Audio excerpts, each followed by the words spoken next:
Back to agenda. Bhargav Ram గారు, ఏంటి అసలు ఇటువంటి పరిస్థితులు జరుగుతున్నాయి?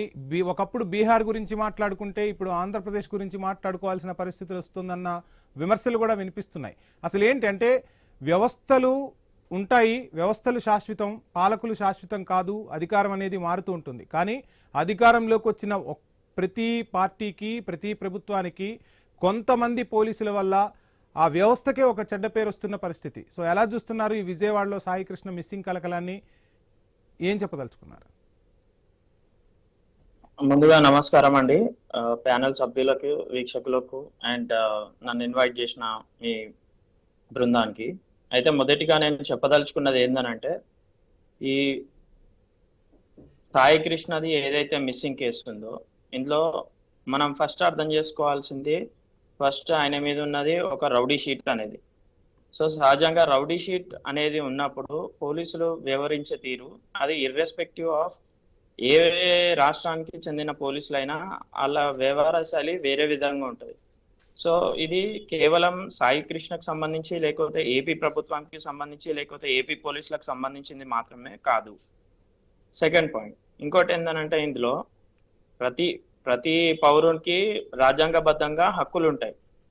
అది మనం ఎలాంటి రోల్లో ఉన్నా సరే, అది మనం ఖైదీ అయినా సరే, మనము నేరాల్లో ఆరోపించబడిన వ్యక్తి అయినా సరే, రాజకీయ నాయకుడైనా సరే, ఒక సామాన్య వ్యక్తి అయినా సరే, కోటీశ్వరుడైనా సరే.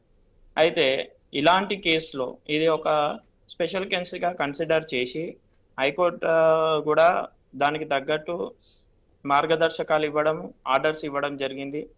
ఈ కేసులో ముఖ్యంగా మనం చూసుకోవాల్సింది ఏంటంటే, మెరిట్స్ మీద మనం డిస్కస్ చేస్తే చూసే వీక్షకులకు కూడా కొంచెం ఉపయోగపడుతుంది. అరే ఇలాంటి సిచ్యువేషన్ లో ఎలా మనం ముందుకు వెళ్ళాలి అనేది వాళ్ళకు ఒక ఐడియా వస్తుంది. మనం ఓన్లీ ఈ కేస్ ని రాజకీయంగా చూడాలి లేదా ఇంకో వేరే విధంగా చూడాలి అని అనుకోవడం కన్నా, మనం మెరిట్స్ మీద మాట్లాడితే వీక్షకులకు కూడా అది కొంచెం యూస్ఫుల్ గా ఉంటది అనేది ఫస్ట్ నా రిక్వెస్ట్. ఇంకోటి, ఇప్పుడు పోలీసుల వ్యవహార శైలి అనేది ఇప్పుడు ఆంధ్రప్రదేశ్లో అయినా, తెలంగాణలో అయినా, కర్ణాటకలో అయినా, తమిళనాడులో అయినా, ఎక్కడ ఏ స్టేట్లో అయినా సరే, ఇలాంటి కొన్ని సిచ్యువేషన్స్ లేదా ఇలాంటి కొన్ని ఆరోపణలు ఎవరి మీద అయితే ఉన్నాయో వాళ్ళ వ్యవహార శైలి మీద ఇప్పుడే కాదు, చాలా సంవత్సరాల నుండి మనం మానవ హక్కుల ఉల్లంఘన అనే కాంటెక్స్ట్ లో ఇప్పటి వరకు చాలా ఆరోపణలు వచ్చాయి. సో ఇప్పటికైనా కానీ ప్రభుత్వాలు, పోలీస్ వ్యవస్థలు దీన్ని క్షుణ్ణంగా గ్రౌండ్ లెవెల్లో ఎలాంటి చర్యలు తీసుకుంటే ఇలాంటివి మళ్ళీ రిపీట్ అవ్వకుండా ఉంటాయి అనే దాని మీద పనిచేస్తే ఒక మంచి అవుట్పుట్ వస్తుంది. అండ్ ఫర్దర్గా ఈ డిస్కషన్లో ఇలా కొంచెం లీగాలిటీస్కి సంబంధించి అండ్ మెరిట్స్ ఆఫ్ ది ఫ్యాక్ట్స్కి సంబంధించి, మెరిట్స్ ఆఫ్ ది కేస్కి సంబంధించి డిస్కస్ చేయడం మనం కంటిన్యూ చేద్దాం. రైట్. మళ్ళీ మీ దగ్గరికి వస్తానండి.